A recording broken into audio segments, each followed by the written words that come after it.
தாவேக தமிழ்நாட்டில் ஆட்சி அமைக்க வாய்ப்பு உள்ளதா இல்லையா? திமுகவும் அதிமுகவும் இணைந்து தமிழகத்தில் ஆட்சி அமைக்கப் போகிறதா? பிஜேபி ஆளுநர் மூலம் தாவேகாவை ஆட்சி அமைக்காமல் வழி செய்கிறதா? இந்த வீடியோவில் பார்ப்போம். வணக்கம், வாய்மை அரசியல் அறிவோம். கருணாநிதி என்னும் நான், ஜெயலலிதா என்னும் நான், கே பழனிசாமி என்னும் நான், முத்துவேல் கருணாநிதி ஸ்டாலின் என்னும் நான். ஒரு நாள் இந்த நிலம் எனக்கு சிக்கிச்சு, நீ செத்த. ரெண்டு பேருக்கு நடுவுல தான் போட்டியே. ஒன்னு டிவிக்கு, இன்னொன்னு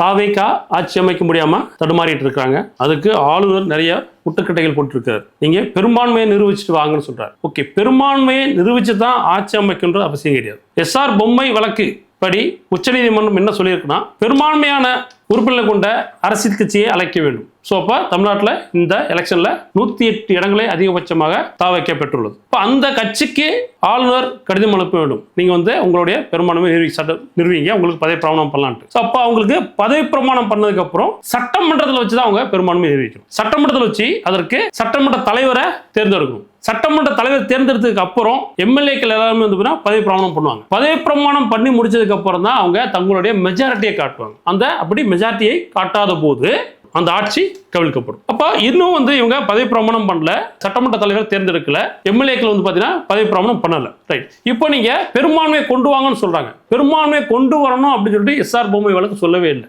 அப்படி பெரும்பான்மை உள்ள கட்சியை ஆட்சி அமைக்க அழைக்கவில்லை என்றால் அது சட்டத்திற்கு முரணானது என்று சுப்ரீம் கோர்ட் சொல்லியிருக்கு. சட்டத்திற்கு முரணானது. ஏன் அதை பண்றாங்க? அப்ப தாவேகாவை மக்கள் தேர்ந்தெடுத்திருக்காங்க, பெருவாரியா தேர்ந்தெடுத்துட்டாங்க. 108 இடங்களா தேர்ந்தெடுத்திருக்காங்க. இன்னும் உங்களுக்கு தேவை பாத்தீங்கன்னா உங்களுக்கு ஒரு 11 இடங்கள் தான் தேவைப்படுது. 5 இடங்கள் ஆல்ரெடி காங்கிரஸ் சப்போர்ட் பண்ணிட்டாங்க. இன்னும் ரிமைனிங் இருக்கக்கூடிய 6 இடங்கள். அந்த 6 இடங்கள் பார்த்தீங்கன்னா Visika, communist party, 2 communist party, அப்படி இல்லைன்னா பாமக கூட வரலாம், அமமுக வரலாம், தேமுதிக வரலாம். ஒருவேளை அதிமுக வெளியிலிருந்து கூட சப்போர்ட் பண்ணலாம், வாய்ப்புகள் இருக்கு. வெளியிலிருந்து கூட சப்போர்ட் பண்ணலாம். சோ அப்படி இருக்கிற சூழல்ல இல்ல ஏனைய கட்சிகள், பிற கூட்டணி கட்சிகள் வெளியிலிருந்து சப்போர்ட் பண்ணலாம். அவங்களுக்கு இப்ப என்ன சொல்றாரு ஆளுநர்? குதிரை பேரம் பேசப்படும் சொல்றாரு. குதிரை பேரம் பேசப்படும் என்பது நீங்க பதவி பிரமாணம் பண்ணதுக்கு அப்புறம் தான் குதிரை பேரம் பேசப்படுமா? அதுக்கு முன்னாடி பேசப்படாதா? அதுக்குமே வெளியே இருக்கு. அது பாத்தீங்கன்னா தாவேகாவோட இஷ்யூ, அவங்க பாத்துக்க போறாங்க. சோ சட்ட விதிகளின் படி நீங்க அவங்களை அழைச்சி நீங்க ஆட்சி அமைக்க நீங்க அழைக்கணும். அதே நீங்க பண்ண மாட்டீங்க. கேட்டா இவங்க வரும்போதே கூட்டணி கட்சியோட நாங்க ஆட்சி அமைக்க வந்திருக்கோம் அப்படின்னு சொன்னதா சொல்றீங்க. Right, okay. அவருக்கு அந்த அனுபவம் இல்லை. ஸோ அவங்க புதுசா ஒரு கட்சி ஆரம்பிச்சு சடனா உடனே வெற்றி பெற்றிருக்காங்க. ஸோ அவங்களுக்கு அந்த அரசியல் பாத்தீங்கன்னா அவங்களுக்கு அனுபவம் இல்லாத காரணத்தினால கூட செஞ்சிருக்கலாம். ஸோ அது தவறு தெரிந்தவர்கள் செய்யவில்லை, தெரியாமல் கூட செய்திருக்கலாம். அப்போ ஆளுநர் என்ன பண்ணிருக்கணும்? சரி, ரைட், ஓகே, அதை கன்சிடர் பண்ணாம அவங்கள ஆட்சி அமைக்க அழைச்சிருக்கணும். அவருக்கு விஜய்க்கு பாத்தீங்கன்னா பதவி பிரமாணம் செஞ்சு வச்சிருக்கணும். செஞ்சு வச்சதுக்கு அப்புறம் எஸ்ஆர் பொம்மை வழக்கு என்ன சொல்லுதுன்னா, ஒரு பெரும்பான்மையாக வெற்றி பெற்ற கட்சியை அழைத்து ஆளுநர் அழைத்து அவரை பதவி பிரமாணம் செய்து வைக்க வேண்டும். பின்னர் சட்டமன்றத்திற்கு போனதுக்கு அப்புறம் சட்டமன்றத்தில் அதன் தலைவர் தேர்ந்தெடுக்க வேண்டும். எம்எல்ஏக்களை பாத்தீங்கன்னா பதவி பிரமாணம் செய்து வைக்க வேண்டும். இந்த ப்ராசஸ் எல்லாம் முடிஞ்சதுக்கு அப்புறம் தான் பெரும்பான்மை நிரூபிக்க வேண்டும். இந்த பெரும்பான்மை பின்னர் நிரூபிக்காவிடில் அவர்கள் பாத்தீங்கன்னா அந்த ஆட்சி கவிழ்க்கப்படும். இதுதான் பாத்தீங்கன்னா ஒரு ப்ராப்பரா இருக்கக்கூடிய சட்ட விதிகள். ஒருவேளை இதை செய்யாத போது இது சட்டத்திற்கு முரணானது என்று சுப்ரீம் கோர்ட் எஸ்ஆர் பொம்மை வழக்குல கூறியிருக்குது. அப்படி ஒருவேளை பெரும்பான்மையை அவர்கள் நிரூபிக்காவிடில் அந்த ஆட்சியை அந்த ஆட்சியை கலைச்சிருவாங்க. அந்த ஆட்சி கலைச்சதுக்கு அப்புறம் மறுபடியும் 2வது பெரும்பான்மை உள்ள கட்சியை ஆளுநர் அழைக்க வேண்டும். 2வது பெரும்பான்மை யார் இருக்காங்க? திமுக. அப்ப திமுக என்ன சொல்லியிருக்காங்க?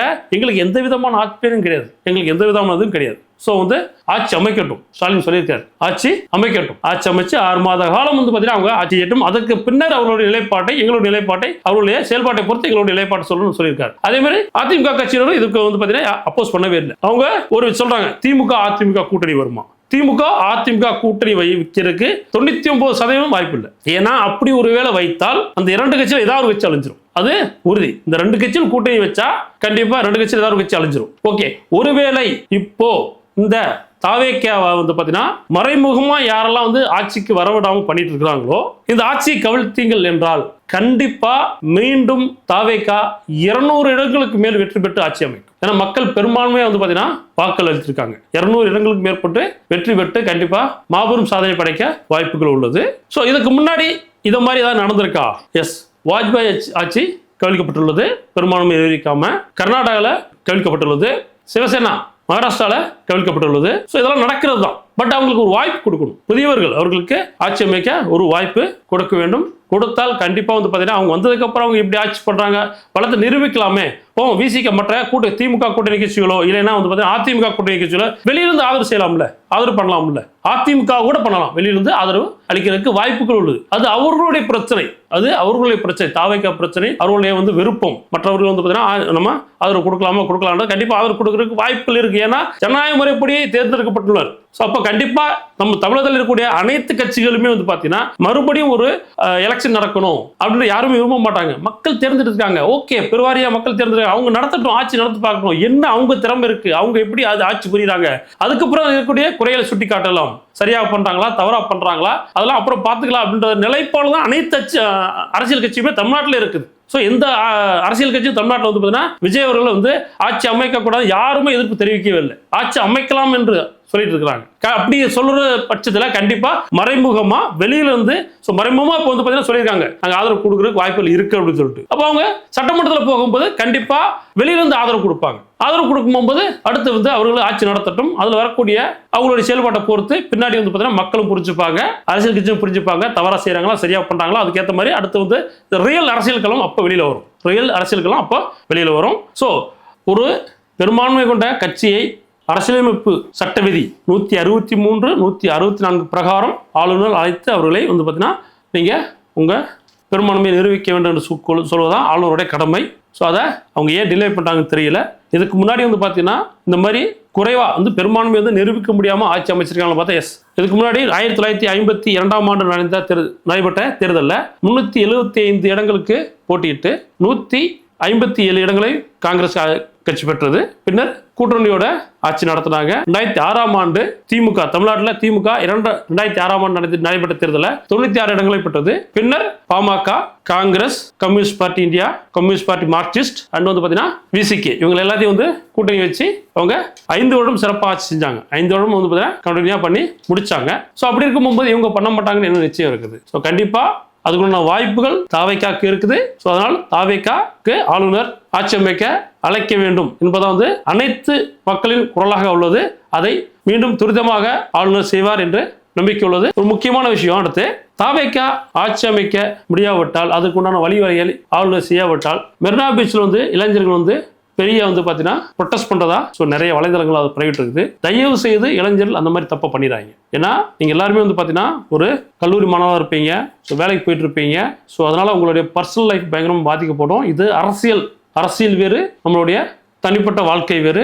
ஸோ அரசியலை கொண்டு போயிட்டு நீங்கள் தேவையில்லாமல் உங்களுடைய லைஃப்பை பாயிண்ட் பண்ணிக்காதீங்க. ஏன்னா உங்களுடைய கடமை, உங்களுடைய உரிமை, நீங்க ஓட் போட்டீங்க, கண்டிப்பா அதுக்கு வந்தான ஒரு விக்டரி வந்து விஜய் அவர்களுக்கு கிடைச்சிருச்சு. அதை அரசியல்வாதிகளான விஜய் மற்றும் வந்து பார்த்தீங்கன்னா எதிர்கட்சிகள் இருக்கக்கூடிய திமுக, அதிமுக இவங்க எல்லாமே பார்த்துப்பாங்க. கண்டிப்பா விசிகால இருந்து எல்லா கட்சிகளும் வந்து பார்த்தீங்கன்னா விஜய் அவர்களுக்கு மறைமுகமாக ஆதரவு கொடுத்து தான் இருக்கிறாங்க. ஏன்னா வந்து பார்த்தீங்கன்னா மீண்டும் ஒரு தேர்தலை நடத்தி அவ்வளோ வந்து பணத்தை வேஸ்ட் பண்ணணும் எந்த விதமான அரசியல் நம்ம தமிழ்நாட்டில் வந்து விரும்பவே மாட்டாங்க. ஸோ அதுக்கான வாய்ப்புகளும் குறைவாக தான் இருக்கு. ஸோ நீங்கள் வந்து சடனாக வந்து ஏதாவது ஒரு குரூப்ல வந்து ஒரு மெசேஜ் வந்ததுக்காண்டி டக்குனு போயிட்டு நீங்க இந்த மாதிரி ஏதாவது வந்து சட்ட விதிகளுக்கு புறம்பான எந்த விதமான நீங்க முயற்சிகள் செய்தாலும் அது உங்களை பாதிக்கும். அதனால் இளைஞர்கள் இந்த மாதிரி தேவையில்லாத விஷயங்களை நீங்க யாரும் ஈடுபட வேண்டாம். இதை வந்து பார்த்தீங்கன்னா கோர்ட் பார்த்துக்கும், அரசியல்வாதிகள் பார்த்துப்பாங்க, சரிங்களா? ஸோ அப்ப நீங்க ஓட் போட்டீங்க, வின் பண்ண வச்சுட்டீங்க, கண்டிப்பா அவருடைய ஆட்சி அமையருக்கு அதிகமான வாய்ப்புகள் இருக்குது. அதனால் நம்ம வெயிட் பண்ணி பார்ப்போம். நல்லபடியா எல்லாமே நடக்கும். நன்றி, வணக்கம்.